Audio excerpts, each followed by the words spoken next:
This tiny bird just landed on a buffalo's open wound. And the buffalo thanked it. Not eating it. Not hurting it. Something far more complex. Two completely different species. Running a biological partnership. Neither could survive without. How did nature negotiate this deal? Oxpeckers remove thousands of ticks daily. Clean open wounds, eat parasites, larvae, dead tissue.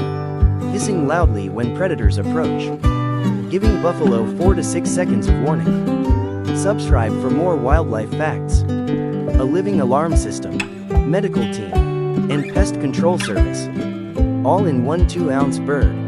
Oxpeckers also keep wounds open, deliberately. Drinking the blood, slowing healing. For their own benefit. The same bird healing the buffalo is also farming it. Nature's most complicated relationship, built on mutual exploitation.